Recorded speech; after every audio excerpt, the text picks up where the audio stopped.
حضرت امیر المومنین علیہ السلام کو جب خبر ملی کہ معاویہ نے لشکر کشی کر کے انبار پر حملہ کر دیا ہے تو آپ علیہ السلام نے ایک خطبہ ارشاد فرمایا جس میں آپ نے فرمایا بسم اللہ الرحمن الرحیم اما بعد، جہاد جنت کے دروازوں میں سے ایک دروازہ ہے جسے پروردگار نے اپنے مخصوص اولیاء کے لیے کھولا ہے۔ یہ تقوی کا لباس اور اللہ کا محفوظ و مستحکم ذرہ ہے اور مضبوط سپر ہے۔ جس نے رخ پھیر کر نظر انداز کر دیا اسے اللہ ذلت کا لباس پہنا دے گا اور اس پر مصیبت حاوی ہو جائے گی اور اسے ذلت و خواری کے ساتھ ٹھکرا دیا جائے گا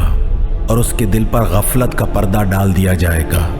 اور جہاد کو ضائع کرنے کی بنا پر حق اس کے ہاتھ سے نکل جائے گا اور اسے ذلت برداشت کرنا پڑے گی اور وہ انصاف سے محروم ہو جائے گا۔ آگاہ ہو جاؤ کہ میں نے تم لوگوں کو اس قوم سے جہاد کرنے کے لیے دن میں پکارا اور رات میں آواز دی، خفیہ طریقے سے دعوت دی اور علی اعلان آمادہ کیا اور برابر سمجھایا کہ ان کے حملہ کرنے سے پہلے تم میدان میں نکل آؤ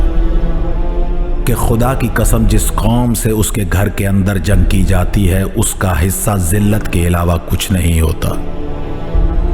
لیکن تم نے ٹال مٹول کیا اور سستی کا مظاہرہ کیا، یہاں تک کہ تم پر مسلسل حملے شروع ہو گئے اور تمہارے علاقوں پر قبضہ کر لیا گیا۔ دیکھو یہ بنی غامد کے آدمی سفیان بن عوف کی فوج انبار میں داخل ہو گئی ہے اور اس نے حسان بن حسان بکری کو قتل کر دیا ہے اور تمہارے سپاہیوں کو ان کے مراکز سے نکال باہر کر دیا ہے، اور مجھے تو یہاں تک خبر ملی ہے کہ دشمن کا ایک ایک سپاہی مسلمان یا مسلمانوں کے معاہدہ میں رہنے والی عورت کے پاس وارد ہوتا تھا اور اس کے پیروں کے کڑے، ہاتھ کے کنگن، گلے کے گلو بند اور کان کے گوشوارے اتار لیتا تھا، اور وہ سوائے انا للہ پڑھنے اور رحم و کرم کی درخواست کرنے کے کچھ نہیں کر سکتی تھی، اور وہ سارا ساز و سامان لے کر چلا جاتا تھا مگر نہ کسی کو کوئی زخم لگا نہ کسی کا خون بہا۔ اس صورتحال کے بعد اگر کوئی مرد مسلمان صدمے سے مر بھی جائے تو قابل ملامت نہیں ہے، بلکہ میرے نزدیک تو حق بجانب ہے۔ کس قدر حیرت انگیز اور تعجب خیز صورتحال ہے! خدا کی قسم یہ بات دل کو مردہ بنا دینے والی ہے اور ہم و غم کو سمیٹنے والی ہے کہ یہ لوگ اپنے باطل پر مجتمع اور متحد ہیں اور تم اپنے حق پر بھی متحد نہیں ہو۔ تمہارا برا ہو،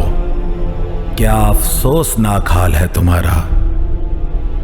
کہ تم تیر اندازوں کا مستقل نشانہ بن گئے ہو، تم پر حملہ کیا جا رہا ہے اور تم حملہ نہیں کرتے ہو، تم سے جنگ کی جا رہی ہے اور تم باہر نہیں نکلتے، لوگ خدا کی نافرمانی کر رہے ہیں اور تم اس صورتحال سے خوش ہو۔ میں تمہیں گرمی میں جہاد کے لیے نکلنے کی دعوت دیتا ہوں تو کہتے ہو کہ شدید گرمی ہے، تھوڑی مہلت دیجیے کہ گرمی گزر جائے۔